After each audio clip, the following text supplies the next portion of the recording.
사도행전 1장입니다. 신약 187페이지. 사도행전 1장 1절로부터 11절까지의 말씀입니다.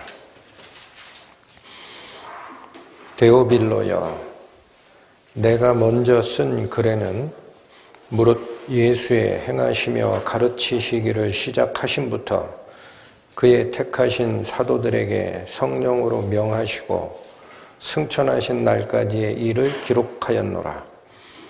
해 받으신 후에 또한 저희에게 확실한 많은 증거로 친히 사심을 나타내사 40일 동안 저희에게 보이시며 하나님 나라의 일을 말씀하시니라. 사도와 같이 모이사 저희에게 분부하여 가라사대 예루살렘을 떠나지 말고 내게 들은 바 아버지의 약속하신 것을 기다리라. 요한은 물로 세례를 베풀었으나 너희는 몇 날이 못되어 성령으로 세례를 받으리라 하셨느니라. 저희가 모였을 때에 예수께 묻자와 가로되 주께서 이스라엘 나라를 회복하심이 이때니까 하니 가라사대 때와 기한은 아버지께서 자기의 권한에 두셨으니 너희의 알 바 아니요 오직 성령이 너희에게 임하시면 너희가 권능을 받고 예루살렘과 온 유대와 사마리아와 땅끝까지 이르러 내 증인이 되리라 하시니라. 이 말씀을 마치시고 저희 보는 데서 올리워 가시니 구름이 저를 가리워 보이지 않게 하더라. 올라가실 때 제자들이 자세히 하늘을 쳐다보고 있는데 흰옷 입은 두 사람이 저희 곁에 서서 가로되 갈릴리 사람들아 어찌하여 서서 하늘을 쳐다보느냐. 너희 가운데서 하늘로 올리우신 이 예수는 하늘로 가심을 본 그대로 오시리라 하였느니라. 기도하시겠습니다. 하나님 감사합니다. 항상 말씀으로 저희의 길을 인도하시고 저희를 비춰주심에 저희가 길을 잃지 않고 하나님의 뜻을 쫓아가매 감사를 드립니다. 오늘 성령께서 임하시고 그의 제자들을 바꾸어 가신 그 기록의 첫 페이지를 살피고자 하오니 이 시간, 이 시대 저희를 향하여 바꾸실 것이 무엇인지를 알려주시고 또한 그 소식을 듣는 저희들이 성령의 음성을 좇아 저희 자신을 바꾸는 시간 될 수 있도록 인도하여 주옵소서. 예수님의 이름으로 기도 올립니다. 아멘. 사도행전이라는 이 신약성서의 제목은 원래 의미가 사도들이 행한 일들이라는 뜻입니다. 사도들이 행했던 일들에 대한 기록. 그런데 겉으로 드러난 것은 사도들이 행했던 일들의 기록입니다만 그 속에서 역사하신 주체는 바로 성령의 바꾸심과 또 성령의 인도하신 행적이다라고 얘기를 합니다. 그래서 이 사도행전은 본질적 내용을 살폈을 때 성령행전이다라고 부르는 것이 맞다. 그렇게까지 주장되고 있는 성경책이죠. 어떻게 바꾸셨나?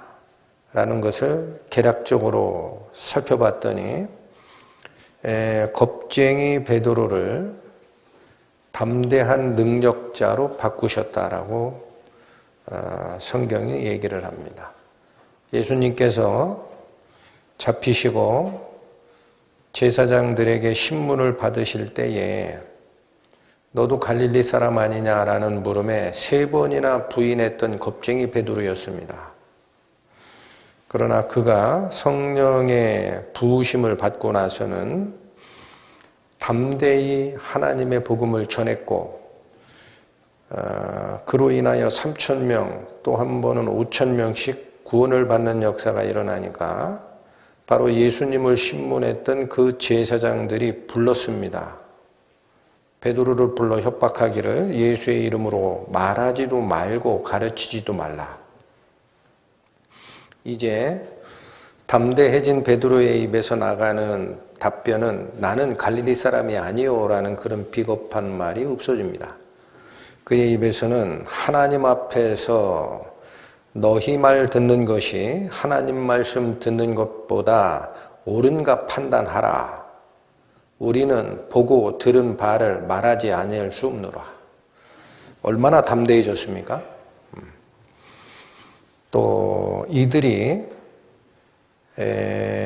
구약적 어떤 선민의식에 갇혀서 전도의 문이 제한되어 있을 때가 있었습니다. 다시 말씀드리면 이스라엘의 선민의식은 택함받은 이스라엘 백성만이 하나님의 자녀들이고 그렇지 아니한 이방 민족들은 지옥의 불쏘시개감이나 될 뻔한 사람들이다라는 생각들이 있었습니다. 그래서 그들은 성전에 가서 기도할 때 세 가지 감사를 드린다고 하죠. 첫 번째가 하나님, 내가 이방인으로 태어나지 않은 것을 감사하나이다. 두 번째는 하나님, 제가 종으로 태어나지 않은 것을 감사하나이다. 마지막 세 번째는 하나님, 제가 여자로 태어나지 않은 것을 감사드리나이다. 왜냐하면 구약적 또 유대적 문화에서는 사람을 셀 때 여자를 세지를 않았거든요. 근데 이와 같이 이방인으로 태어나지 않은 것을 감사하던 선민의식에 갇혀 있을 때 사도들도 그 틀을 깨지를 못했습니다. 그래서 이 하나님의 복음은 선택받은 민족 이스라엘에게만 전하는 줄 알았어요. 그 이방인 고넬료에게 복음을 전하려고 하니까 못 알아먹는 거예요, 제자들이. 그러니까 수석사도 베드로에게 성령이 임하셔서 세 번의 환상을 보여주시죠. 하늘에서 보자기 같은 그릇에 온갖 땅에 기는 것, 정한 짐승, 부정한 짐승을 전부 내려주시면서 베드로야 잡아먹으라. 베드로 말이 뭐라 그래요? 하나님, 저는 지금까지 부정한 것을 입에 댄 적이 없나이다. 하나님 말씀은 뭐라고 나옵니까? 하나님께서 깨끗게 하신 것을 네가 부정하다 하지 마라.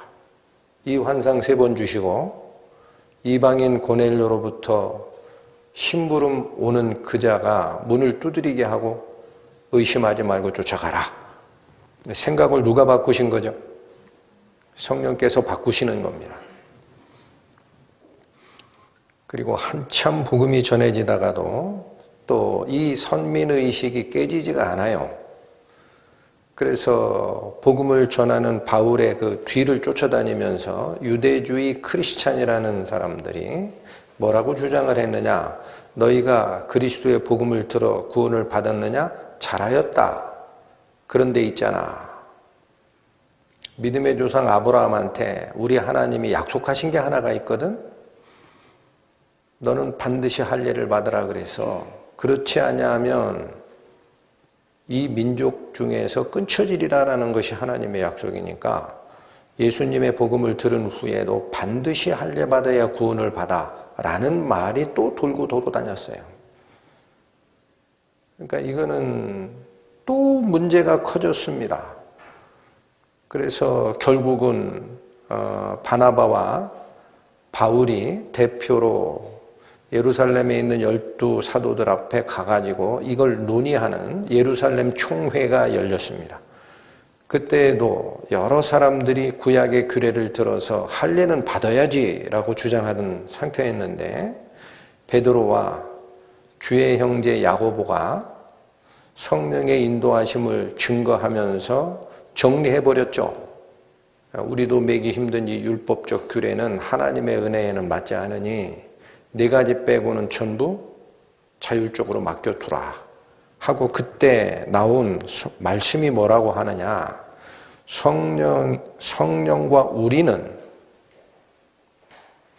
여러분 이게 사도들이 결정한 것이 아니라는 거예요. 성령과 우리는 이 요긴한 것들 외에 아무 짐도 너희에게 지우지 아니하는 것이 가한 줄 알았노니. 누가 알려주셔서 안 겁니까? 성령께서. 그래서 구원의 역사가 일어날 때 형식적 할례가 선택받은 민족을 입증하는 것이 아니다라고 풀어낸 겁니다. 뿐만 아닙니다. 사도 바울이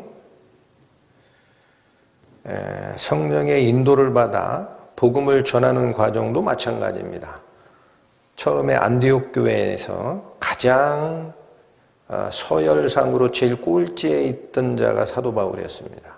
그 당시 사울이라고 표현되던 상태죠. 그런데 기도하면서 어떻게 복음을 전할까라고 안디옥 교회 성도들이 기도할 때 성령이 가라사대 내가 불러 시키는 일을 위해 바나바와 사울을 따로 세우라 하셨습니다. 누구 명령? 성령의 명령입니다. 그리고 또한 사도 바울이 2차 전도여행에 들어갔을 때 그는 아직 전하지 못한 터키 지역, 지금으로 얘기하면 터키 지역, 그 당시는 아시아 지역에 복음을 전하려고 그렇게 했었는데 성령이 아시아에서 말씀을 전하지 못하게 하셨습니다. 그리고 어디로 이끄셨어요?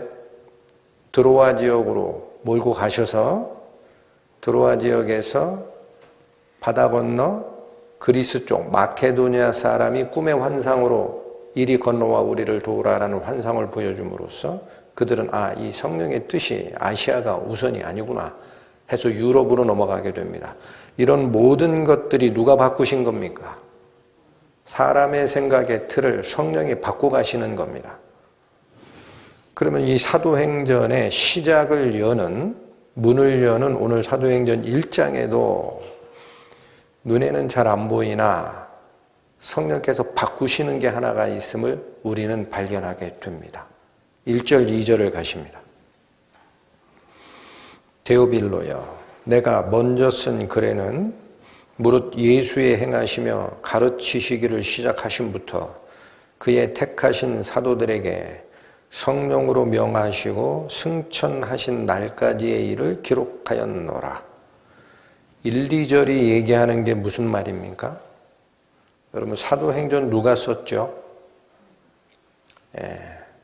의사 누가가 기록하였습니다. 근데 여기 사도행전을 시작하면서 데오빌로여 내가 먼저 쓴 글에는 이라고 얘기를 합니다. 그럼 누가가 사도행전을 쓰기 전에 먼저 기록했던 말씀이 있다는 얘기인데 뭘까요? 누가복음입니다. 누가복음. 그래서 이 누가복음의 내용이 바로 데오빌로에게 개인적으로 알려주는 형식을 취하고 있었습니다.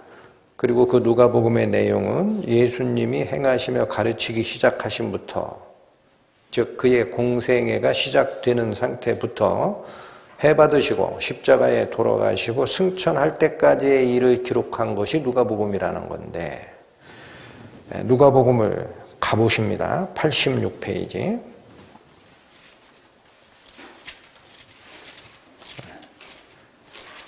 누가복음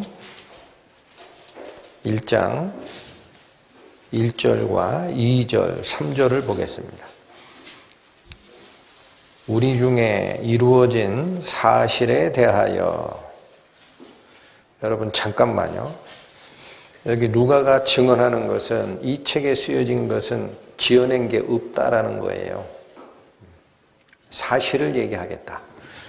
2절 처음부터 말씀의 목격자가 되고 일꾼된 자들의 전하여 준 그대로 내력을 저술하려고 붓을 든 사람이 많은지라. 그러니까 이것은 예수님의 목격자, 말씀의 목격자도 됐고 또 예수님의 사역자들도 됐던 사람들 중에서 그 전하여 준 말, 이게 구전으로 넘어왔던 상태입니다.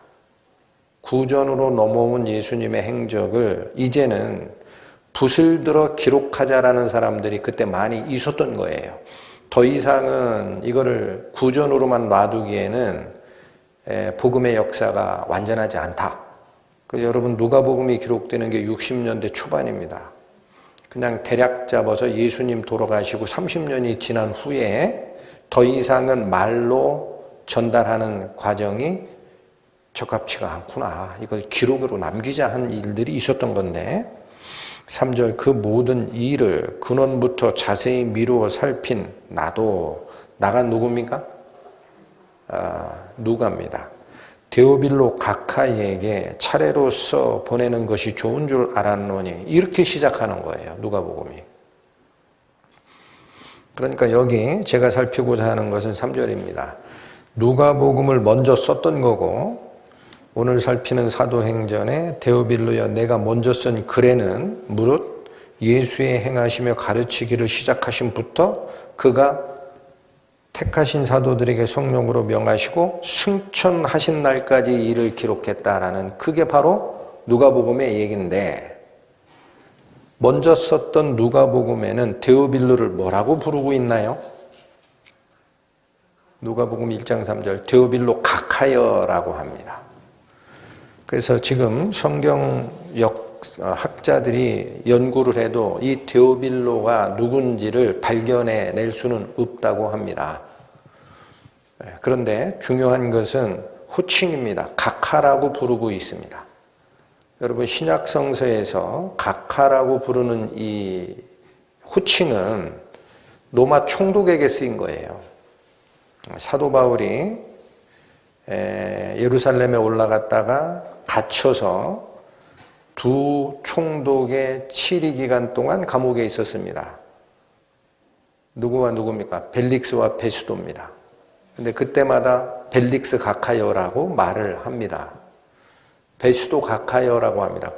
그렇다면 이 가카라는 이 호칭은 로마의 관직에 있는 자에게 쓰여졌던 것이고 굉장히 높은 한 지역을 다스리는 총독 이상의 직분을 가진 자에게 썼던 용어라는 거죠.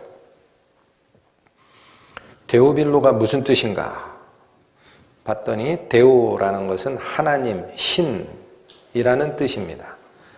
빌로라는 것은 필로스라는 뜻이고 이건 사랑이라는 뜻입니다. 사랑. 그러니까 두 단어가 겹쳐져서 이루어진 이름인데 데오빌로는 그래서 하나님이 사랑하는 자 이렇게 번역이 될 수도 있고 사람에게 써졌으니까 또는 바꾸어서 하나님을 사랑했던 자라고 읽힐 수도 있다라고 합니다. 그러니까 그 의미밖에는 이게 누군지를 몰라요. 어찌됐든 가카라고 이름을 붙일 만한 굉장히 고위직에 있었던 자다. 그래서 어느 성경학자들은 역사를 쫓아 올라가면은 이 시기 약간 후에 도미티안 황제가 집정할 때 그의 사촌 중에 플라비우스 클레멘스라는 집정관이 있었다라고 합니다. 황제의 사촌이면서 집정관이라는 건 뭐예요? 원래 황제정이 제정입니다. 제정 로마가 이루어지기 전에는 공화정이었어요. 근데 이 공화정에서 집정관 둘을 세우는 거예요. 임기가 1년이고 원로원에서 뽑습니다. 한 사람만 세우면 독재하니까. 그러니까 결국 황제정으로 오기 이전 공화정 시절의 로마에는 집정관이 그러면 누굽니까? 왕입니다. 왕. 그러나 황제정이 된 다음에 집정관이 여전히 존재했지만 실권은 약했죠. 그러나 이 바로 플라비우스 클레멘스라는 도미티안 황제의 사촌이 되는 이 사람의 지위가 그 당시 집정관이었는데 하나님을 영접했어요. 그래서 그 당시 로마의 이 도미티안 황제부터 박해가 굉장히 심해지는데 너는 왜 로마 황제가 바로 신 중에 하나인데 그에게 절하지 않느냐? 그리스도를 영접한 자는 하나님 이외에는 절을 하지 않잖아요. 이게 문제가 돼가지고 이 바로 플라비우스 클레멘스 집정관은 사형에 집행됩니다. 그의 아내는 귀양을 보내집니다. 이 사람이 그 사람 아닐까 정도 연구가 돼 있는데 아직 확정은 안 했습니다. 그러니까 만약에 이분이 정말 데오빌로, 하나님을 사랑했던 각하라면 그는 정말 권력도 버린 거예요. 로마의 집정관이면 황제 밑입니다. 바로. 또 명예도 버렸습니다. 부귀도 버렸습니다. 뭐까지 버렸습니까? 자기 생명까지 순교 과정에서 버렸습니다. 왜 버렸습니까? 하나님을 사랑했기 때문입니다. 데오빌로. 바로 이 데오빌로 각하여라고 썼던 누가복음은 아마도 데오빌로가 완전히 크리스찬으로 거듭나기 전이었던 것 같아요. 그러나 뒤에 쓰는 사도행전에 보니까 이제 각하가 빠지죠. 사도행전 1장 1절 데오빌로요. 이거는 친구가 친구를 부를 때 쓰는 용어입니다. 그럼 우리는 이 간단한 누가의 저술 중 하나인 누가복음과 사도행전의 초두를 확인하면서 데오빌로 각하, 로마의 집정관 정도 됐던 사람이 그리스도 안에서 같이 거듭나고 형제가 된 다음에 뭐가 떨어진 거예요? 그의 뭐가 떨어졌어요? 계급이 떨어졌습니다. 이젠 친구입니다. 데오빌로요. 자, 그래서 사도행전이 시작되는 이 문에, 우리가 사도행전을 열고 들어가는 이 문에 명패가 계급 없는 사회다라고 빠바방 우리를 이끌고 가는 거예요. 그게 교회입니다. 교회 안에는 계급이 없습니다. 성경이 가리키는 바입니다. 여러분 마태복음 23장 신약 39페이지 보시죠. 마태복음 23장 8절에서 12절 말씀. 그러나 너희는 랍비라 칭함을 받지 말라. 너희 선생은 하나이요 너희는 다 형제니라. 땅에 있는 자를 아비라 하지 말라. 너희 아버지는 하나이시니 곧 하늘에 계신 자시니라. 또한 지도자라 칭함을 받지 말라. 너희 지도자는 하나이니 곧 그리스도니라. 너희 중에 큰 자는 너희를 섬기는 자가 되어야 하리라. 누구든지 자기를 높이는 자는 낮아지고 누구든지 자기를 낮추는 자는 높아지리라. 예수님께서 말씀하신 너희는 다 형제니라라는 선언입니다. 구원받은 교회 안에 형제라는 명칭이 얼마나 고귀한 건지 아셔야 됩니다. 누구 형제라는 거예요? 구원받은 성도끼리 형제라는 뜻도 되지만 예수님의 아우들이라는 거예요. 예수님이 맏형이시고 우리는 작은 아들들이 되는 겁니다. 그래서 하나님이 뭐라고 그래요? 독생자 예수 그리스도를 나의 사랑하는 아들이여 라고 했듯이 구원받은 우리들을 뭐라고 합니까? 내가 양자 삼은 나의 아들이다 라고 합니다. 그거보다 더 고귀한 이름이 있습니까? 그게 형제들이다라는 거예요. 너희는 다 형제들이다. 여러분 여기 11, 12절에 보면 너희 중에 큰 자는 너희를 섬기는 자가 되어야 하리라. 우리 생각을 바꾸시면서 12절 누구든지 자기를 높이는 자는 낮아지고 누구든지 자기를 낮추는 자는 높아지리라 라고 되어 있죠. 이 말씀이 가리키는 것은 지위의 높낮이가 사라진 사회, 그 조직이 교회라는 겁니다. 높은 자는 낮아지고 낮은 자는 높아지는 거예요. 같아지는 거예요. 야고보서 1장 가십니다. 371페이지입니다.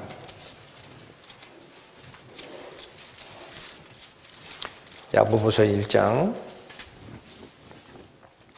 9절에서 11절 말씀입니다. 낮은 형제는 자기의 높음을 자랑하고 부한 형제는 자기의 낮아짐을 자랑할지니 이는 풀의 꽃과 같이 지나감이라. 해가 돋고 뜨거운 바람이 불어 풀을 말리우면 꽃이 떨어져 그 모양의 아름다움이 없어지나니 부한 자도 그 행하는 일에 이와 같이 쇠잔하리라. 여러분 여기 9절에서 11절 낮은 형제는 자기의 높음을 자랑하고, 여기 높음이라고 번역된 것은 높아짐이 더 정확한 번역입니다. 낮은 형제는 높아지는 거예요. 그리스도 안에서. 그 다음에 부한 형제는 낮아지는 겁니다. 그 왜 그렇게 낮은 자는 높이고 높은 자는 깎아내려야 되느냐? 그리스도 안에서는 우열, 높낮이가 없는 사회가 되기 때문에 그렇습니다. 그러면서 이어지는 게 왜 그렇게 해야 되느냐면 10절의 하반, 이는, 이게 이유입니다. 이유. 왜 이렇게 해야 되느냐? 풀의 꽃과 같이 지나가는 것이 우리 육체적 몸을 쓰고 살고 있을 때의 지위와 빈부 귀천이라는 겉껍데기이기 때문에 그렇다라는 거예요. 그건 다 사라진다. 11절 해가 돋고 뜨거운 바람이 불어 풀을 말리우면 꽃이 떨어져 그 모양의 아름다움이 없어지나니 부한 자도 그 행하는 일에 이와 같이 다 쇠잔하여 말라 사라질 것이니라. 여러분 이 말씀이 어느 말씀을 가져온 것이냐면 이사야입니다. 이사야 40장. 구약 1013페이지입니다. 이사야서 40장 4절에서 8절까지의 말씀. 3절부터 보겠습니다. 3절에서 8절. 외치는 자의 소리여 가로되 너희는 광야에서 여호와의 길을 예비하라. 사막에서 우리 하나님의 대로를 평탄케 하라. 골짜기마다 도두어지며 산마다 작은 산마다 낮아지며 고르지 않은 곳이 평탄케 되며 험한 곳이 평지가 될 것이요. 여러분 4절이 무슨 뜻입니까? 골짜기가 도두어진다. 낮아진 상태는 높아진다라는 거예요. 그 다음에 작은 산마다 낮아진다라는 건 무슨 뜻입니까? 높아 있는 지형은 낮추어져서 그런 뜻입니다. 고르지 않은 곳이 평탄케 되며 험한 곳이 평지가 되는 것이 그런 때가 있다. 5절 여호와의 영광이 나타나고 모든 육체가 그것을 함께 보리라. 대저 여호와의 입이 말씀하셨느니라. 다시 반복합니다. 6절 말하는 자의 소리여 가로되 외치라. 대답하되 내가 무엇이라 외치리까? 가로되 모든 육체는 풀이요 그 모든 아름다움은 들의 꽃과 같으니 풀은 마르고 꽃은 시듬은 여호와의 기운이 그 위에 불미라. 이 백성의 실로 풀이로다. 풀은 마르고 꽃은 시드나 우리 하나님의 말씀은 영영이 서리라 하라. 이사야서의 이 말씀을 야고보가 인용한 겁니다. 하나님의 복음을 외치는 때가 되면 낮은 자는 높아지고 높은 자는 낮아져서 평탄케 되리라. 그리스도 안에서는 지위의 높낮이 사라진다. 빈부의 귀천도 중요한 것이 아니다. 왜 그렇습니까? 하나님의 영광 아래 우리는 동등한 형제이기 때문에. 여러분 지금 한국 교회에서 교회의 직분이 계급화가 되는 것을 염려하는 목소리들이 많습니다. 특히나 이 장로교회의 장로 제도가 한국교회의 직분의 계급화를 가져온 요소가 크다라는 반성의 목소리가 있어요. 그래서 이 장로라는 제도는 원래 복음을 전하던 목회자, 감독을 얘기했던 건데 칼빈이 스위스 제네바에서 종교개혁의 기치를 들었을 때 거기 와서 배운 사람이 있었습니다. 그 영국에 있는 존 락스라는 사람이에요. 이 존 락스가 복음만 가져간 게 아니라 칼빈이 그 시행했던 실제 다스리는 장로, 이 제도를 본떠가지고 영국에 가가지고 장로교를 만든 거예요. 그때부터 조직화된 하나의 교단이 생긴 것이고, 그 장로교라는 제도가 미국에 넘어가면서 사람들이 장로라는 직분이 어떻게 항구적인 직분이 됩니까? 그들의 생각엔 맞지 않은 거예요. 왜요? 바로 그러한 속박을 피하여 신앙의 자유를 쫓아 메이플라워를 타고 영국을 탈출하여 신대륙으로 갔던 사람들이니까. 그러니까 미국의 장로교의 헌법을 보면 지금 어떻게 되어 있느냐. 장로가 선출직입니다. 장로에 선출될 수 있는 자는 만 19세 이상 90세까지로 열려 있습니다. 나이 제한 없죠. 한 번 선출이 되면 3년이 임기입니다. 다시 선출해서 뽑힐 수 있습니다. 그럼 다시 3년을 합니다. 6년을 합니다. 그리고 나서 반드시 1년을 안식해야 합니다. 그 얘기는 장로가 교회 행정에 이 일을 보다가 고착화되는 걸 막겠다라는 뜻이에요. 그리고 나서 다시 하고 싶으면 1년 안식 후에 다시 선출해서 또 뽑아야 됩니다. 근데 대부분의 미국의 장로의 그 직분은 3년 하고 그만두는 경우가 많아요. 왜 그러냐? 일이 굉장히 버겁고 진짜 수고해야 되거든요. 진짜 수고해야 돼요. 상담하고 신방 가고 성경 공부 인도하고 문제 있으면은 조정하고, 그게 봉사 아닙니까? 이런 제도가 한국으로 넘어오면서 어떻게 됐느냐. 한국은 양반 제도가 있고 상놈 제도가 있고 위기질서가 있어요. 산업공상의 제도가 있는 문화 속에 들어오면서 장로가 고착화된 겁니다. 한 번 장로면 내려오는 법이 없어요. 이게 문제가 돼서 장로교 쪽에서도 일부 목사님들은 미국식 장로교의 헌법을 우리가 본받아 바꾸자라는 움직임이 있었습니다. 근데 장로교 그 헌법을 수호하고 있는 노회 쪽에서 그거 인정 잘 안 하니까 경우에 따라서 야 이거는 계급화되니까 문제가 있구나 하는 사람들은 장로교 탈퇴해서 독립교단으로 만든 사람들도 있어요. 그 대표적인 분이 이재철 목사님입니다. 이건 아니다 이거예요. 자, 그래서 우리가 저희는 지금 말씀사랑교회 장로나 집사나 직분이 없죠. 그리고 성도 여러분들의 뜻을 직접 물어서 실제 봉사할 성인의 대표, 성인회장을 뽑고 있습니다. 임기는 2년 후에 다시 선거하는 걸로 되어 있고, 저희가 아직 지키고 있는 이 제도가 맞다라고 저는 보고 있어요. 그리고 더 중요한 것은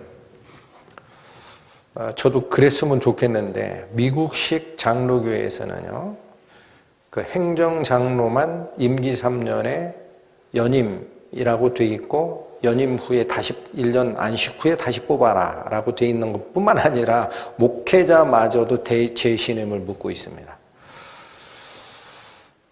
우리 말씀사랑교회도 그렇게 하면 딱 좋은데, 재신임 물어서 너 자격 없다 내려와라 그러면 저는 금방 내려갑니다. 감사합니다 하고 내려갑니다. 그러니까 이게 되려면 하나님에 대해서 열정 가지고 있는 우리 젊은 형제님들 있죠.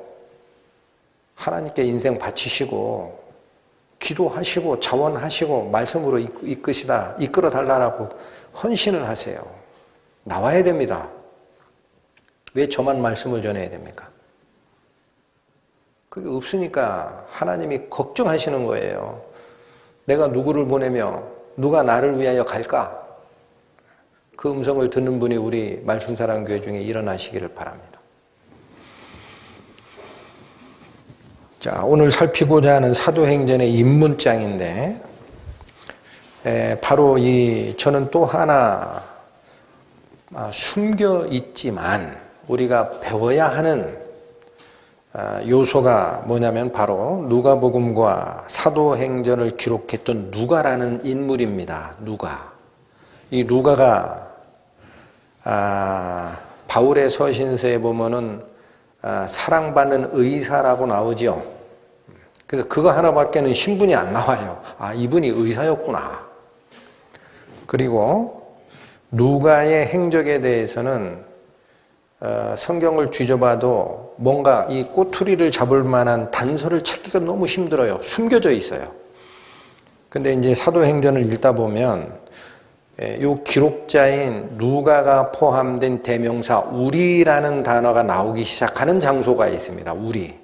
그건 누가를 포함한 거거든요. 여러분 헬라어 문법은요.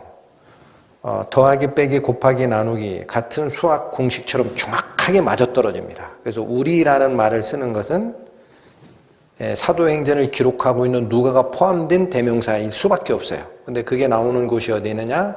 바울의 2차 전도여행에서 드로아 지역으로 갔다가 아까 말씀드린 대로 아시아에서 복음 전하는 거를 성령께서 허락지 아니하심으로 드로아 지역에서 마케도니아, 그리스로 넘어가기 바로 전 그 드로아 지역에서 우리라는 대명사를 쓰기 시작합니다. 우리는 추적하는 거예요. 누가가 사도 바울의 2차 전도여행에 초반 거기서 합류했을 것 같다.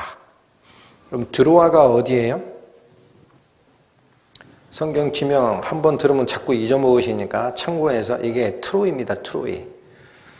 트로이 전쟁 아시죠? 트로이 목마 아시죠? 호메로스라는 분이 일리아드라는 저술과 오디세이라는 작품 두 개에서 바로 이 트로이 목마 전쟁을 기록하고 있어요. 거기 트로이, 거기가 드로아입니다. 그 지역에서 합류한 이 누가는 2차 전도여행 전체를 다 쫓아다니고 뿐만 아닙니다. 3차 전도여행에도 동행을 합니다. 3차 전도여행이 굉장히 힘들었죠. 그 다음에 바울이 예루살렘으로 올라가면서 성전 모독죄로 오해를 받고 감옥에 투옥되면서 아까 말씀드린 벨릭스 총독과 베스도 총독 치하에서 2년 이상 가이사랴라는 로마 군단이 배치됐던 그곳에 투옥 생활을 할 때도 같이 있습니다. 그리고 로마행으로 바울이 로마행으로 배를 타고 가면서 그 죽을 고생하잖아요. 배가 파선하고 살 소망이 없어지고 이걸 전부 다 같이 승선해서 갑니다. 그러니까 죽을 고생 다 한 거예요. 그리고 마지막에 어디까지 가느냐. 로마에 투옥돼서 사도 바울이 드디어 목이 잘립니다. 그 마지막 순간이 기록된 게 디모데후서 바울의 유언서와 같은 곳인데 거기에 보시면은 누가가 아직 나하고 같이 있다라고 합니다. 그러니까 이 성경이 얘기하는 기간을 대충 카운트했더니 18년이에요. 그럼 저는 생각하는 게 이겁니다. 18년간을 그 당시 의사면은요, 이 고대사회 의사는 단순히 의사가 아닙니다. 의술을 배우기 위해서는 철학도 배워야 되고 수사학도 배워야 되고 학문의 조예가 굉장히 깊은 자입니다. 그래서 여러분 중세시대지만 레오나르도 다빈치라는 사람 알죠? 워낙 유명하니까. 그 사람 비행기 비슷한 것도 개발을 하고 또 그림도 그리고 조각도 하고 또 인체 해부도를 그릴 만큼 의사의 역할도 했던 자입니다. 그 다음에 요즘에 의사 여러분들 개업하면서 선언할 때 히포크라테스 선서라는 걸 하죠. 그 히포크라테스도 의사인데 그거는 BC 한 400년 전에 있었던 분인데 이분도 그 당시에 모든 철학을 섭렵했을 정도로 굉장히 높은 지위입니다. 그러니까 이 당시 의사 누가가 자기 생업을 다 때려치고 18년 동안 바울 밑에만 졸졸졸 쫓아갔다는 것은 세상이 주는 물질, 평화, 안락, 명예 다 포기한 자입니다. 그리고 나서 뭐를 기록하는 거예요? 성경 2권을 기록하는 거예요. 그 신학자들은 누가복음, 사도행전을 묶어서 누가행전이라고 부릅니다. 누가행전 전서, 누가행전 후서라고 합니다. 근데 저는 이거를 또 보면서 여러분 신약 성서만 가지고 한 사람의 저자가 가장 많이 기록한 저자가 있다면 누굴까를 생각해 봤어요. 누구겠어요? 성경의 개수로는 사도 바울입니다. 그런데 분량으로는 누가입니다. 누가복음하고 사도행전을 합치면 제가 가지고 있는 성경책으로 보면 104페이지가 나와요. 신약 성서가 420페이지입니다. 4분의 1을 혼자 쓴 거예요. 사도 바울이 썼던 서신서를 다 합치면 89페이지입니다. 지금 논란이 되지만 히브리서까지 사도 바울의 저술로 본다고 하면은 비슷해집니다. 그게 한 108페이지 나옵니다. 그러니까 여러분 생각하십시오. 자기 일생을 다 바친 사도 바울과 이 선생님의 복음 전함을 위해 세상적인 명예, 부 전부 포기하고 18년간 쫓아다녔던 그의 제자 누가, 이 둘이 신약성서의 반을 써내는 거예요. 그런데 누가는 본인이 어떤 일을 했는지를 절대 드러내지를 않아요. 아예 미궁에 쌓여 있어요. 그러나 그분이 이 저술한 사도행전이 우리에게 어마어마한 은혜를 주잖아요. 그러니까 이게 바로 뭐냐? 사도행전의 첫째 문을 열면서 데오빌로여 하고 계급을 완전히 띄어낸 이분이 몸소 살아간 인생의 길이라는 거예요. 자기를 결코 드러내지 않습니다. 오히려 그의 손에, 그의 입에, 그의 생각을 통해서 성령이 이끄신 기록물인 누가복음과 사도행전을 우리에게 어마어마한 은혜를 줍니다. 아예 이름을 드러내지 아니했던 누가의 그 생각을 지배하고 행적을 이끌었던 성령께서 그가 감추어진 위쪽에 드러낸 하나님의 영광의 빛은 휘황찬란한 거예요. 그러니까 계급이 아니다라는 거예요. 아예 밑으로 숨습니다. 누가라는 사람은. 신약성서, 구약까지 합쳐서 이방인 중에 성서 기록한 자는 유독 누가밖에 없습니다. 다 유대인입니다. 그렇죠? 그 누가라는 인물이 어떻게 살았느냐는 우리 지금 시대를 살고 있는 크리스찬들이 본받아야 될 바입니다. 자기를 드러내지 않는 삶을 사셨어요. 결코. 디모데후서 4장 가보시겠습니다. 신약 346페이지. 디모데후서 4장 10절과 11절 말씀. 데마는 이 세상을 사랑하여 나를 버리고 데살로니가로 갔고, 그레스게는 갈라디아로, 디도는 달마디아로 갔고, 누가만 나와 함께 있느니라. 내가 올 때 마가를 데리고 오라. 저가 나의 일에 유익하니라. 여러분 10절에 유사 기독교인의 모습이 드러납니다. 데마라는 사람입니다. 우린 데마가 누군지 성경에서는 언급이 이것밖에는 없기 때문에 알 수가 없어요. 그러나 어찌됐든 이 데마라는 사람은 사도 바울을 쫓아다니는 기독교인이었던 것 같은데, 요 디모데후서를 쓸 때는 사도 바울이 목 잘리기 바로 전, 이게 유언서입니다. 마지막에 쓴 서신서인데, 이때쯤 되니까 데마는 세상을 사랑하여 사도 바울을 버리고 세상으로 돌아갔습니다. 이 사람이 언급이 하나가 되고, 11절에 끝까지 그의 곁을 지켰던 자가 누가다 라는 정보가 나옵니다. 그러니까 이런 성경 말씀이 영원히 그 이후 세대 사람들이 읽고 있잖아요. 이 데마라는 사람의 이름은 얼마나 부끄럽습니까? 저는 이거를 읽으면서 무슨 생각을 했느냐. 우리가 앞으로 우리 인생이 얼마가 살지 모르겠지만 끝나고 주님 앞에 섰을 때 아무 개는 세상을 사랑하여 나를 버리고 떠났다 라는 말이 나오면 얼마나 부끄러울까. 주님 앞에 섰을 때 그런 말씀을 제발 듣지 않게 하소서라는 기도가 절로 나왔어요. 하나님, 이제는 더 이상 세상에 눈 돌리는 자 되지 않게 바로 저를 이끌어 주소서.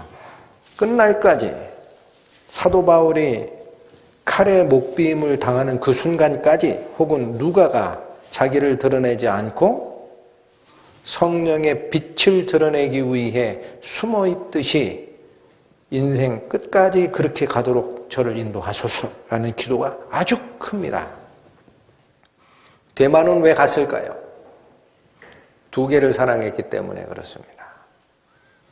너희가 하나님과 재물을 겸하여 섬길 수 없느니라. 대마가 실수한 게 뭡니까? 크리스찬이랍시고 하나님 말씀 배운다고 쫓아다니면서 하나님도 사랑하고 물질도 사랑하는 그 버릇이 아직 안 떨어진 거예요. 마지막에 여러분, 물이 스며오듯이 하나님 이외에 다른 것에 내 마음을 두고 있다면 그 마음이 나를 적셔오게 됩니다. 적셔오게 됩니다. 그 자는 세상을 사랑하여 돌아가게 되어 있습니다. 성경 말씀이 어미하잖아요. 이 세상이나 세상에 있는 것들을 사랑치 말라. 누구든지 세상을 사랑하면 아버지의 사랑이 그 속에 있지 아니하니라. 오직 한 길입니다. 본문으로 다시 돌아오십니다.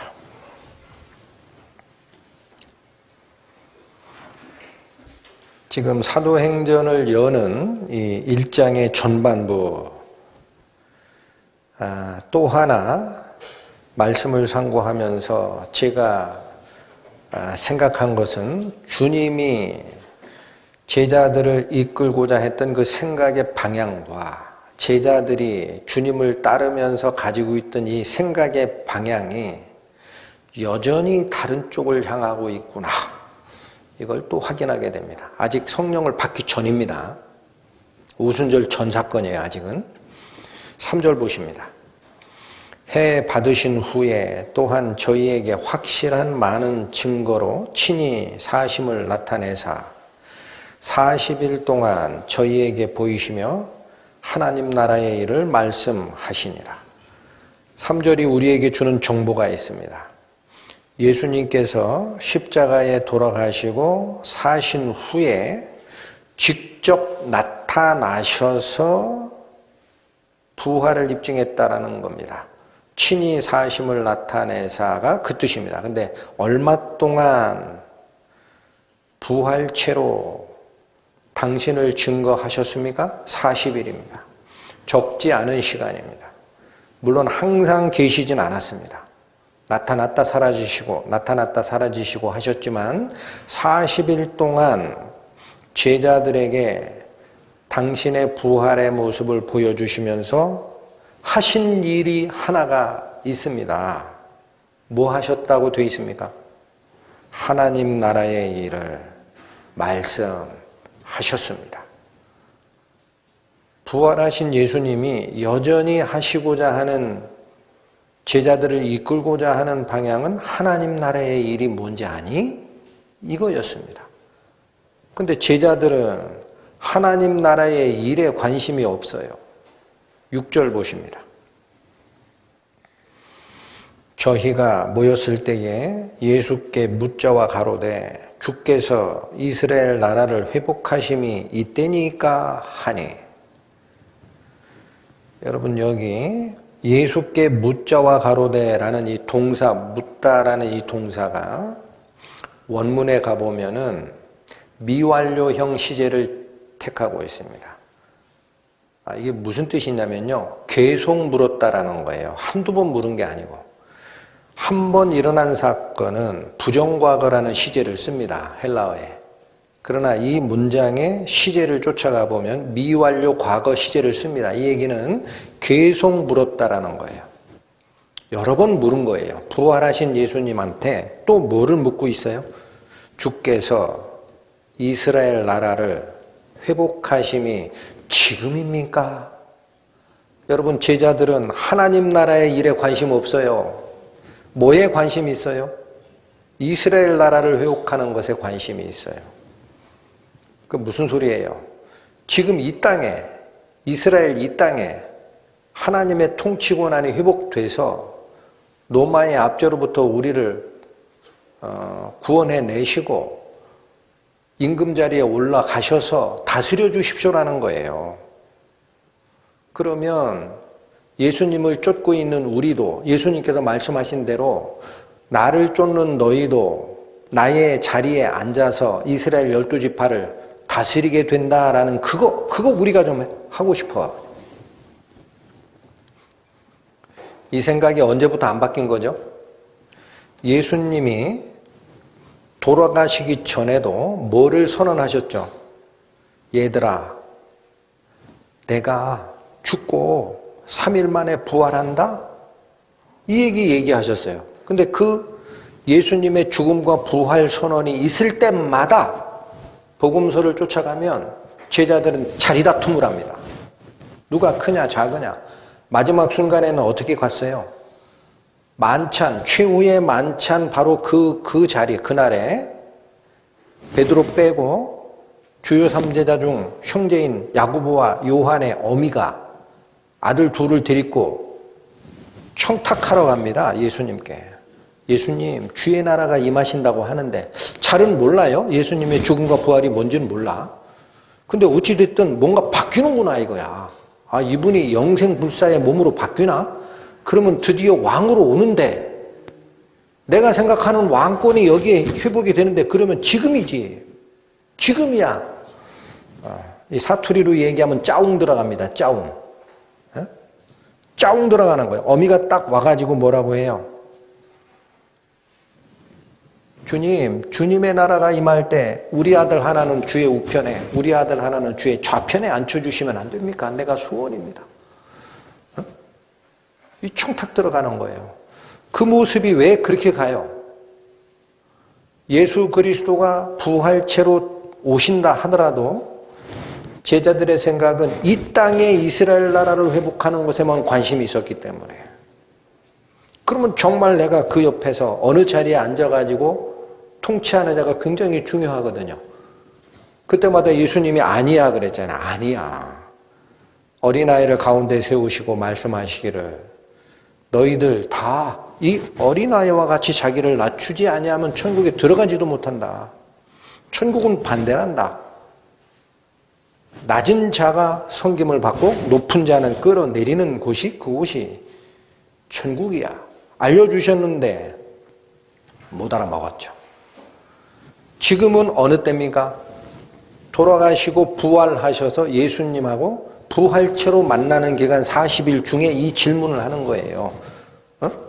그랬더니 제자들이 다시 뭐라 그래요? 예수님은 40일 동안 하나님 나라의 일을 말씀하셨는데 제자들은 무슨 얘기로 듣고 있어요? 하나님 나라의 일은 모르겠다. 주여, 성령이 오신다는데 그러면 이스라엘 나라를 회복하시는 이때가 되는 겁니까? 또 관심 있어 하잖아.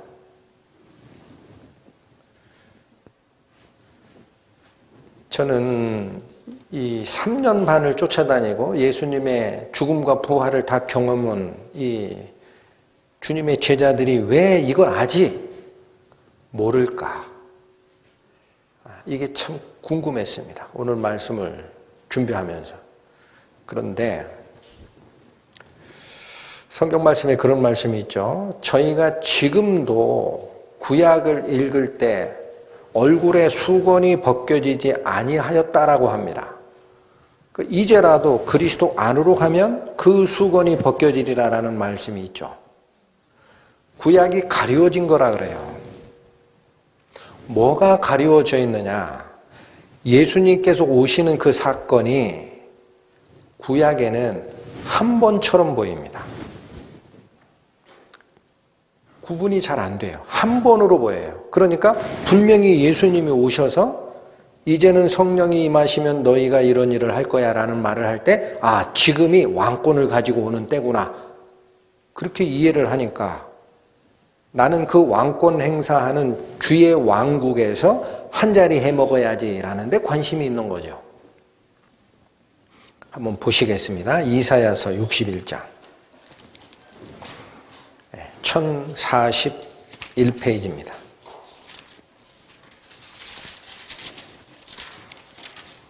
구약성경 이사야서 61장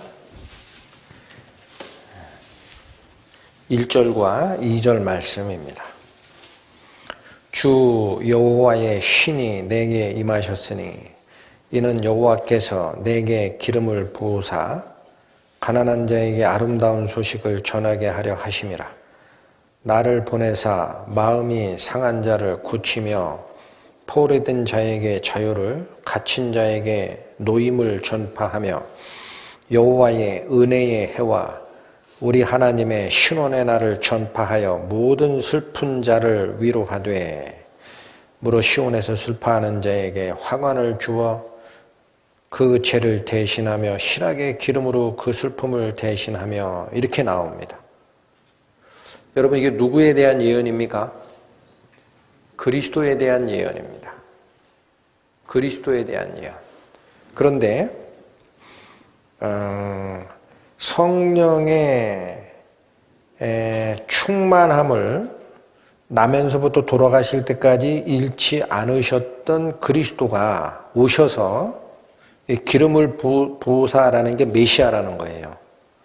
메시아가 되셔서 오셔서 아름다운 소식을 전하게 하려 함이라. 이게 복음입니다.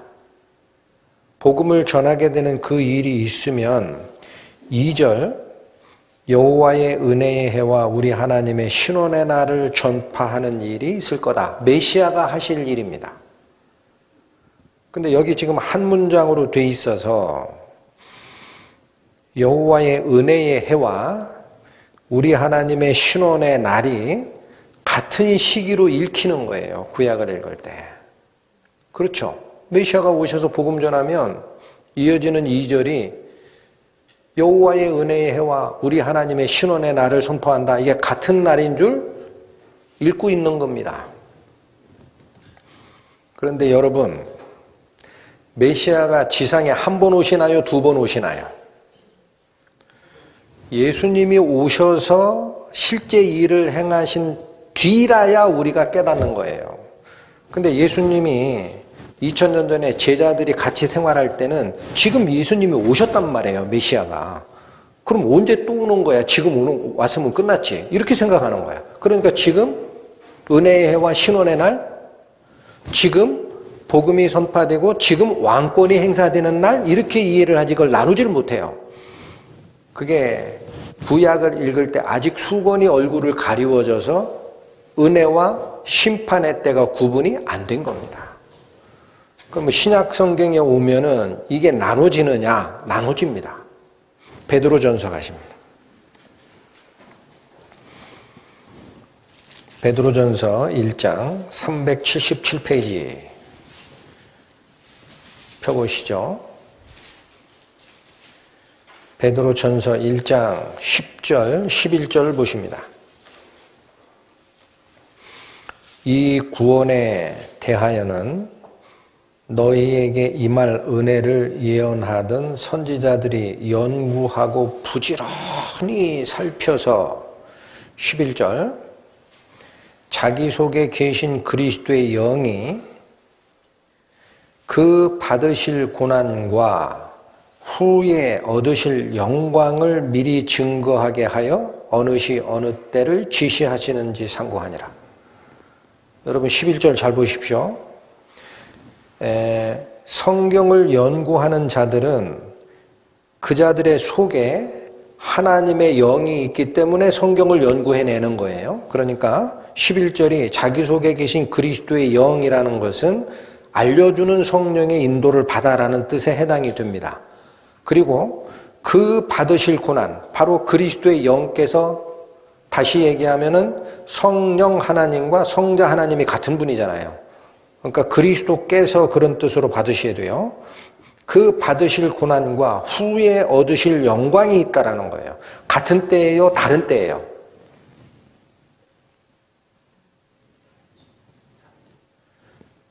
받으실 고난이 있고 후에 영광이 있어요.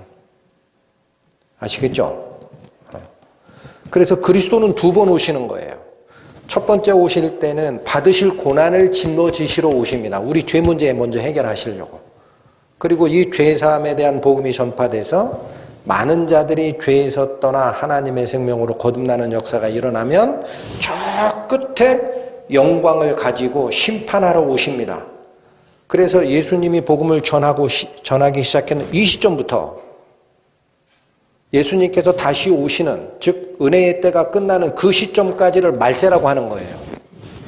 그 기간을 말세라고 하는 거예요. 전체가. 근데 이거를 퉁쳐가지고 구약의 이사야를 읽어보니 뭐라고 돼 있어요? 구약의 이사야는 여호와의 은혜의 해와 우리 하나님의 신원의 날을 선포한다라는 게 한 문장 속에 들어가 있으니까 같은 때로 알았죠. 근데 베드로서에 딱 오는 순간 그가 받으실 고난이 있고 후에 영광을 받을 때가 있다라고 분리되어 있잖아요. 이거를 성경을 연구하는 자들이 부지런히 살펴서 이때가 어때인지를 상고했다라는 거예요. 같은 때야, 다른 때야. 나눠져 있는 거야, 같은 시기야. 그걸 발견해내는 것이 신약입니다. 아, 이게 나눠져 있구나.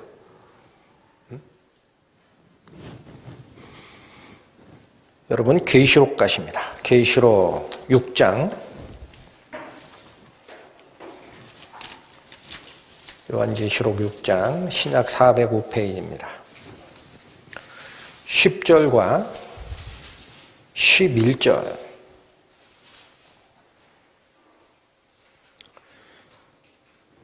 큰 소리로 불러 가로되 거룩하고 참되신 대주제여 땅에 거하는 자들을 심판하여 우리 피를 신원하여 주지 아니하시기를 어느 때까지 하시려나이까 하니. 여러분, 여기 신원이 나옵니다. 한자인데 편신, 원은 원통하다 할 때 원입니다. 원통함을 풀어주는 때예요. 한마디로 복수해주는 때, 원한을 갚아주는 때. 근데 여기 뭐라고 나와요? 10절 큰 소리로 불러 가로되 거룩하고 참되신 대주제여 하나님이여, 그런 뜻이에요. 땅에 거하는 자들을 심판하여 우리의 피를 되갚아 주시지 않으시기를 어느 때까지 하시려나이까. 하나님이 아직 심판을 미뤄두고 있거든요.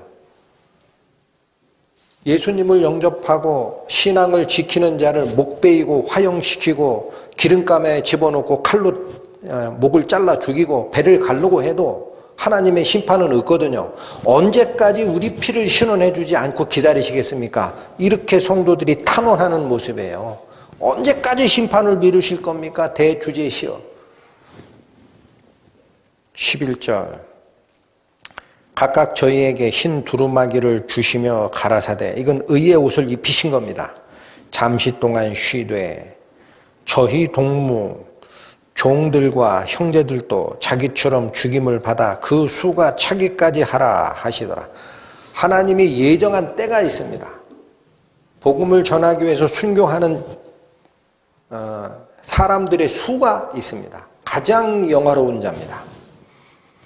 복음을 위해서 목숨을 바치고 순교하는 그들이 수가 찰 때까지, 이 말은 하나님이 정하신 때가 있다는 거예요. 그때까지는 심판은 아직 안 온다. 심판의 때가 오면 예수님께서 영광의 보좌에 앉으시고 하나님을 믿지 아니하였던 자들에게 심판을 베푸시고 이제는 다스리는 시기가 시작이 됩니다. 이게 멀리 떨어져 있던 거예요. 멀리. 근데 구약 성경에는 왜 한 사건으로 보느냐면, 인간의 시선에서는 요 앞에 산이 있고 거기서부터 5km 떨어진 저 뒤쪽에 산이 있는데 그 산이 커요, 더. 근데 이 산이 딱 가려져 있으면, 중첩되어 있으면 앞산밖에 안 보이죠. 예수님의 초림과 저 뒤에 오실 예수님의 재림이 구약의 시선에서는 산 하나로 보인 거예요. 이사야서 말씀이 그 뜻입니다. 여호와의 은혜의 해와 우리 하나님의 신원의 날을 선포하는 것이 그리스도의 역할인데, 은혜의 해는 뭐냐? 보라, 지금은 은혜 받을 만한 때요. 보라, 지금은 구원의 날이로다. 그리스도의 복음이 전파되는 기간이 은혜의 해예요. 은혜의 해. 그리고 다 끝나면 뭐가 와요? 하나님이 심판해서 우리 억울함을 풀어주시는 신원의 날이 옵니다. 그게 이사야서의 같은 장, 같은 절에 있기 때문에 구약의 시선에서는 예수님이 지상에 오시는 게 한 번으로 본 거예요. 가려져 있던 겁니다. 우리는 이 산을 지나갔어요. 이 앞산을. 언제 지나갔어요? 2000년 전에. 그러니까 예수님은 왔다 가셨고 뭐 또 오시나? 아, 있구나. 그거 기다리는 거예요. 이걸 모르고 있는 제자들은 예수님 지금 부활해서 옆에 계시는데 뭘로 보신 거예요? 아, 지금 왕권 통치하는 때에 그때입니까 지금? 예수님 이스라엘 나라를 회복하심이 지금이에요, 지금. 그 우리 이제 왕권을 가지고 행사하는 겁니까? 계속 관심 있어 하는데 아니다. 본문으로 다시 돌아오십니다. 4절 5절 은혜의 때는 어떻게 살 것인가가 나와 있어요. 4절 사도와 같이 모이사 저희에게 분부하여 가라사대 예루살렘을 떠나지 말고, 지금으로 말씀드리면 하나님 말씀 떠나지 말고 내게 들은 바 아버지의 약속하신 것을 기다리라. 요한은 물로 세례를 베풀었으나 너희는 몇 날이 못 뛰어 성령으로 세례를 받으리라. 이게 우선이 되면 그런 얘기입니다. 여러분, 요 몇 달간 설교 말씀 나가는 것 중에 유사 크리스찬이란 말, 유사 기독교 신앙이란 말들이 선포가 됐습니다. 분명 하나님을 믿는다 쫓아오지만 성령 세례를 받은 경험이 없는 자는 쭉정입니다. 우리가 하나님을 쫓을 때 먼저 성령 세례를 받은 경험이 있어야 됩니다. 그게 되면 7절 8절입니다. 가라사대 때와 기한은 아버지께서 자기의 권한에 두셨으니 너희의 알 바 아니요. 가 됩니다. 성령 세례를 받은 후에 정말 거듭난 뒤에는 이스라엘 나라를 심판하심이 지금입니까? 라는 거. 그게 때와 기한이에요. 그건 나 할 바 아니야. 아버지의 권한 안에 두셨으니 나는 그거 신경 쓸 일이 없다. 하고 뭐만 쫓아요? 8절 오직 이것만 쫓습니다. 오직 성령이 너희에게 임하시면 너희가 권능을 받고 그리스도의 생명을 우리 안에 가지게 되고, 그런 뜻이에요. 예루살렘과 온 유대와 사마리아와 땅끝까지 이르러 내 증인이 되리라. 이스라엘 나라를 회복하는 때와 기한 신경 쓸 거 없다. 성령을 주는 이유는 오직 이거야. 너희가 그리스도의 생명으로 생명의 능력을 가지게 되고, 그리고 예루살렘과 유대와 사마리아와 땅끝까지 이르러 뭐가 되리라? 내 증인 되는 일. 그것이 은혜의 때 너희에게 맡겨진 임무다라는 거예요.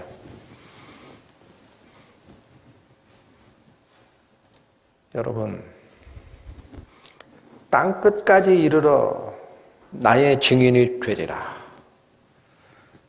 이 성경이 기록되던 기원 원년, 기원 30년, 60년, 기원 후 30년, 60년쯤에는 이 세계관이 둥근 지구를 몰랐어요. 평평한 지구로 아는 거예요. 그러니까 땅끝이면 쭉 가는 줄 알아요. 지금 세계관으로 다시 보세요.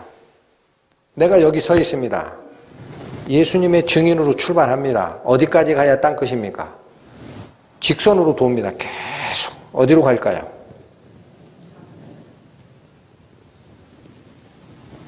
일로 오죠? 땅끝까지 이르러 나의 증인이 되리라 라는 말씀은 저는 그렇게 봤습니다. 땅끝이 어디냐? 나예요. 나에게 복음을 전할 줄 알아야 됩니다. 한 바퀴를 돌면 나예요. 여러분 땅끝에 복음을 전하는 노력을 하셔야 됩니다. 나 자신에게 복음을 전하시기 바랍니다. 나 자신에게 복음을 전하여 증인으로 살라라고 돼 있는데 여러분 여기서 얘기하는 증인이라는 단어는 헬라어로는 마르튀스라고 읽히는 단어인데 영어로 번역이 되면 여러분 그 그리스 활자가 영어의 알파벳하고 유사합니다. 마르튀스라는 단어, 순교 증인이라는 게 마르튀스인데 그 영어로 바뀌면 마르튀어라고 읽히는 단어인데 발음은 뭐라고 하느냐? 마터라고 발음합니다. 영어 단어가 M-A-R-T-Y-R이라고 써지는 마튀어 이렇게 읽히죠. 근데 발음은 마터라고 합니다. 그 단어 찾아보십시오. 뭔가 순교자입니다. 여러분 증인으로 사는 삶은요 하나님의 복음을 위해 내 목숨을 버리는 것이에요. 그게 증인의 삶입니다. 그럼 다시 엮어보겠습니다. 땅끝까지 이르러 내 증인이 되리라. 땅끝은 지구 한 바퀴를 돌면 나 자신이라고 말씀을 드렸습니다. 나 자신에게 복음을 전하되 어떻게 전하라? 복음을 위해 나는 죽었다라는 거예요. 죽었다. 여러분 우리 속에 지금 자아가 충만합니다. 성령은 잘 모르겠고 내 안에 자아가 충만합니다. 인생의 목적 너무 많고 좋은 거 너무 많고 두 눈박이가 돼가지고 하나님 분명히 하나님 말씀 쫓는데 하나는 세상의 복락을 쫓고 하잖아요. 그거 죽이라는 거예요. 나의 순교자가 되라. 이게 우리 시대가 가지고 있는 마지막 미전도 지역이다. 저는 그렇게 봤습니다. 언제 예수님 오시나요? 계시록 연구하고 말세의 징조 연구하고 할 필요 없어요. 때와 기한은 아버지 권한 안에 두셨으니 너희 알 바 아니다 그랬잖아요. 뭐만 해라? 성령이 임하시면 능력을 받아 땅끝까지 이르러 네 복음 전하는 일 해라. 너나 신경 써. 이게 예수 그리스도가 오실 때 우리의 신부단장입니다. 다른 게 신부단장 아니에요. 내가 그리스도 앞에 깨끗한 신부로 잡다한 티 다 닦아내고 신랑 보시기에 아름다운 모습으로 나를 단장하고 있느냐.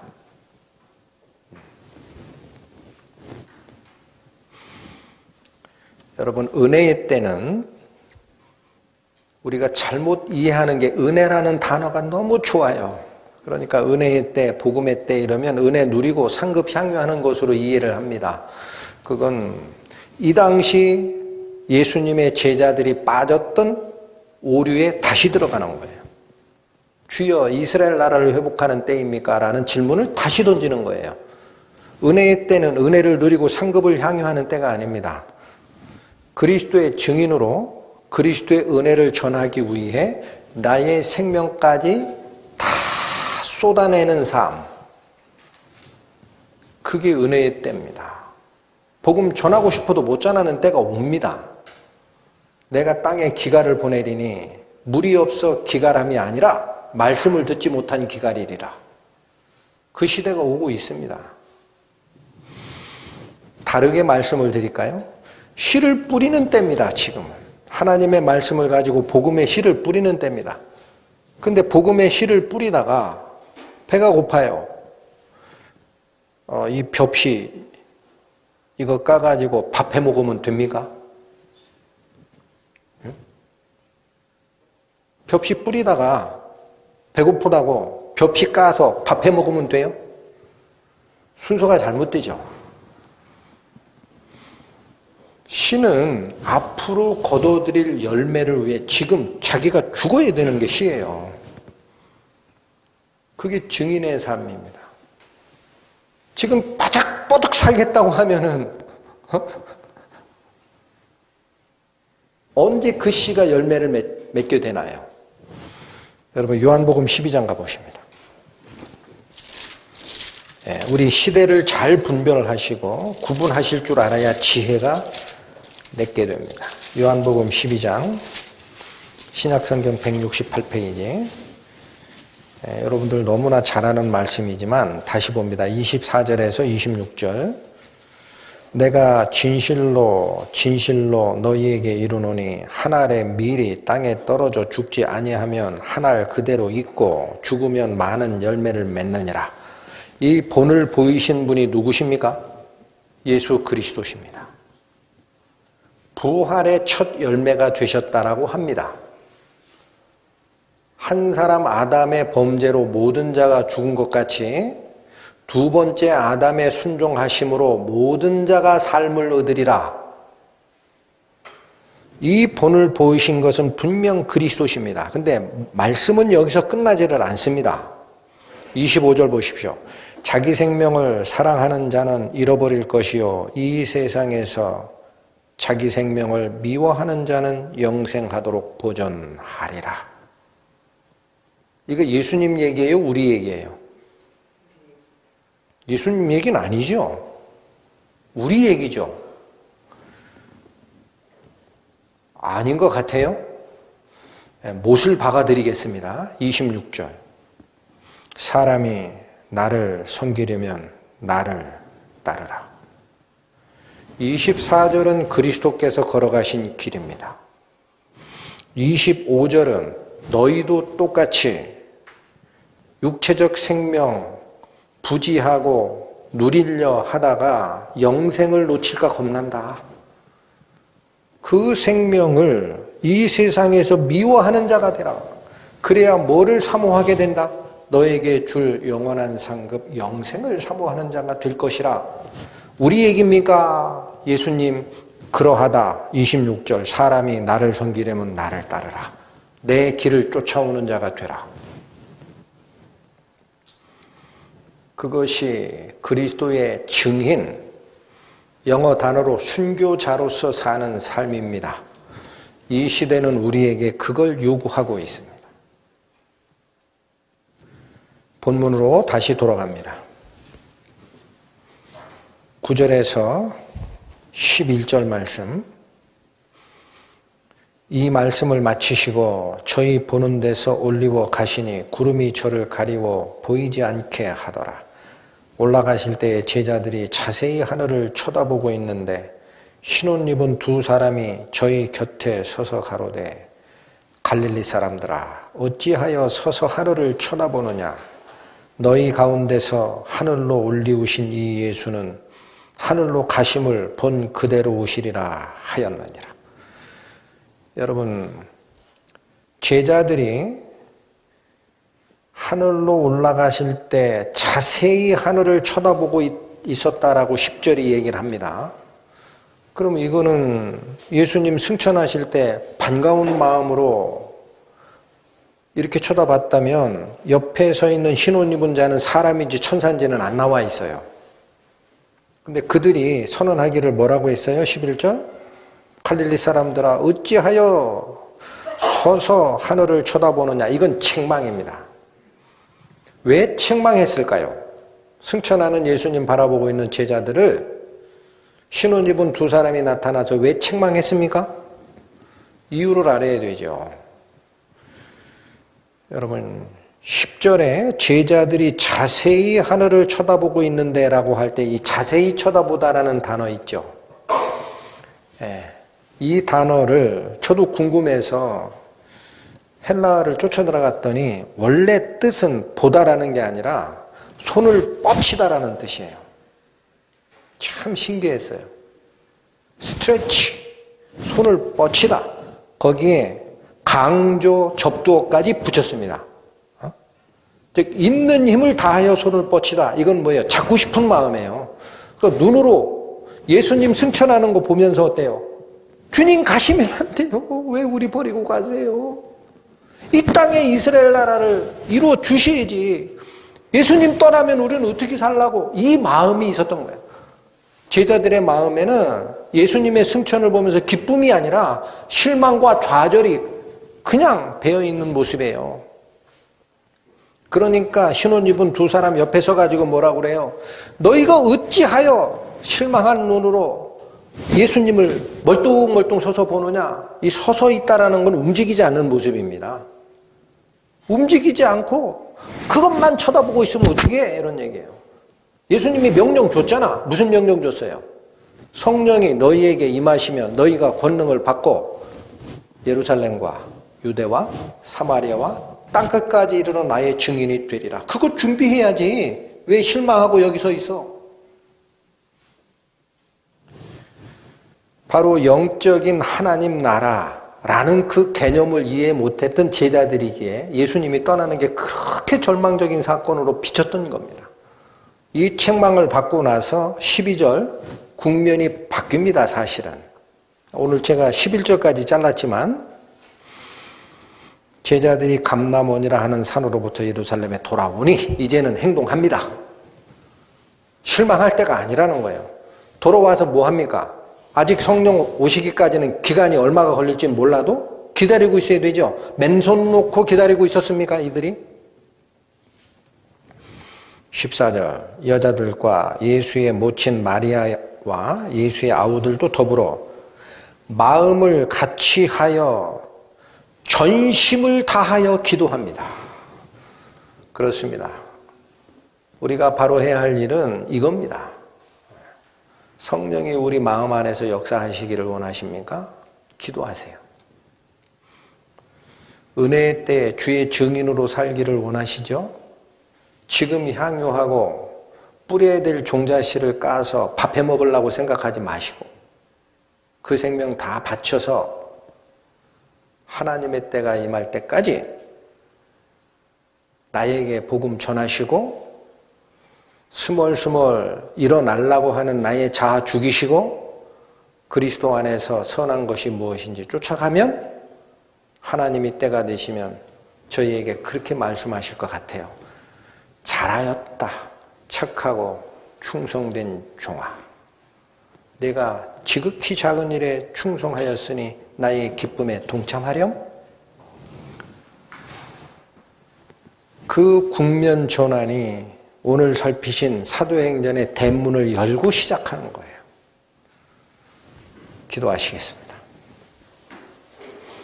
하나님, 살아계신 말씀이 저희의 마음과 저희의 귓전을 때릴 때 저희는 그 마음의 가죽문을 활짝 열고 주의 말씀이 인도하시는 생명을 받습니다.